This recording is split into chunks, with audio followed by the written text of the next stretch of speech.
Gold, trusted gold buyers. మీరు తాకట్టు పెట్టిన బంగారాన్ని విడిపించి ఈ రోజు ఉన్న మార్కెట్ ధరకు కొనబడను.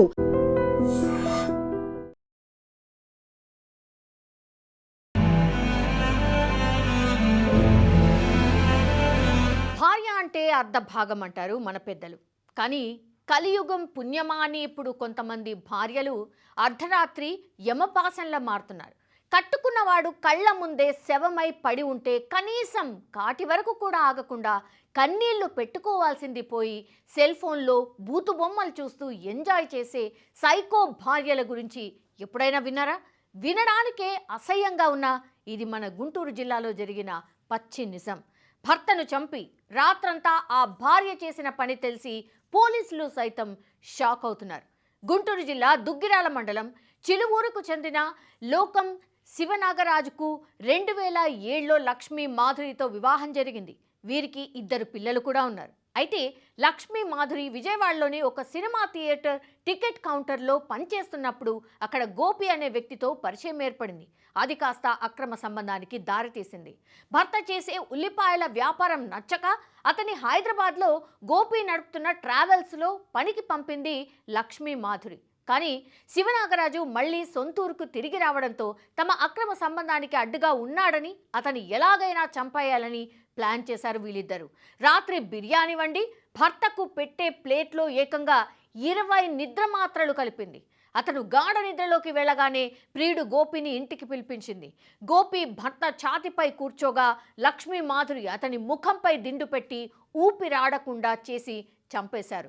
లక్ష్మీ మాధురి భర్తను చంపిన తర్వాత గోపి అక్కడి నుంచి వెళ్ళిపోయాడు. కానీ లక్ష్మీ మాధురి ఏమాత్రం భయం లేకుండా చనిపోయిన భర్త శవం పక్కనే ఉందన్న కనికరం కూడా లేకుండా రాత్రంతా తన ఫోన్లో పోర్న్ వీడియోలు చూస్తూ గడిపింది.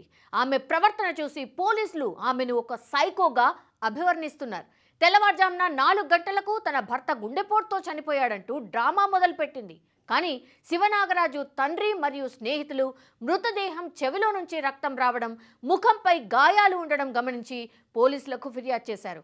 పోస్టుమార్టం రిపోర్ట్లో ఛాతీ ఎముకలు విరిగి ఊపిరాడక చనిపోయాడని తేలడంతో పోలీసులు లక్ష్మీ మాధురిని అదుపులోకి తీసుకుని విచారించారు. పోలీసుల దెబ్బకు తనే హత్య చేసినట్టు ఆమె అంగీకరించింది. చూసారుగా, కట్టుకున్న భర్త ప్రాణం తీసి శవం పక్కనే కూర్చొని ఎంజాయ్ చేసే ఇలాంటి వాళ్ళను మనుషులు అనాలా లేక మృగాల కంటే హీనమైన వాళ్ళు అనాలా?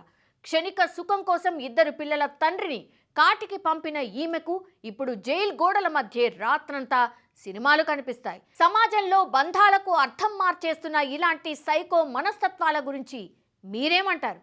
ఈమెకు చట్టం వేసే శిక్ష కంటే కూడా తన తండ్రిని చంపింది కన్నతల్లే అని తెలిసినప్పుడు ఆ పిల్లల కళ్ళల్లో కనిపించే అసహ్యం ఈమెకు పెద్ద శిక్ష అవ్వాలి.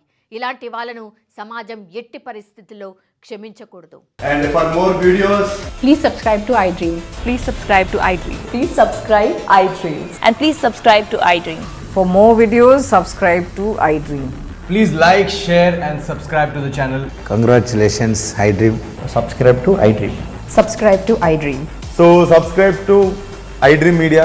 iDream ki iDream team andarki huge congratulations. Please subscribe iDream Media. Please subscribe to iDream. Subscribe iDream. Please subscribe to iDream. iDream అంటే నా కళల ఛానల్ను సబ్స్క్రైబ్ చేసుకున్న నోరు తిరుగుతలేదు. మీరైతే గంట గుర్తు కొట్టండి. For more such videos, please subscribe to iDream.